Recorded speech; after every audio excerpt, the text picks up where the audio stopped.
Those words are called Agoro in our local language. Agome, cœur de l'ancien royaume de Dahomey, respire encore sous la poussière rouge de la mémoire. Ici, les murailles et les murs révèlent l'empreinte de plusieurs artisans. Arorodo, ils sont mémoire et racontent la fidélité du peuple à ses rois. Ils sont aujourd'hui témoins fidèles d'un savoir-faire architectural ancestral ayant résisté au temps et à l'oubli. Aux côtés de M. Primael, nous avons effectué un pas au milieu de la cité royale pour comprendre comment ces murailles ont été construites et ce qui fait leur particularité.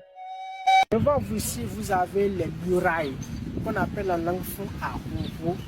D'accord? Ces murailles ont été construites à base de la terre battue, la terre rouge. Avant de les construire, ils trouvaient du sable, de la terre rouge, la terre battue qu'ils ramenaient. Ils enlevaient les déchets. Après avoir enlevé les déchets, ils y ajoutaient plusieurs éléments, comme des plantes, des courris, de l'eau. Ils pétrissaient d'abord ce sable rouge-là. Après l'avoir pétri, ils peuvent aussi laisser ça pendant quelques jours, 7, 10 jours, quelques semaines. Après, les artisans revenaient, d'accord, ajoutaient encore de l'eau pour pétrir, pour que le sable soit tendre. Et après, ils vont faire le premier pan. Ils vont faire le premier pan.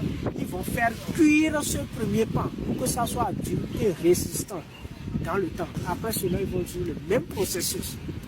Pétrir, laisser ça pendant quelques jours, revenir ajouter de l'eau pétrir, faire encore le second pan et aussi faire cuire ce second pan avec le même processus, ainsi de suite, ainsi de suite.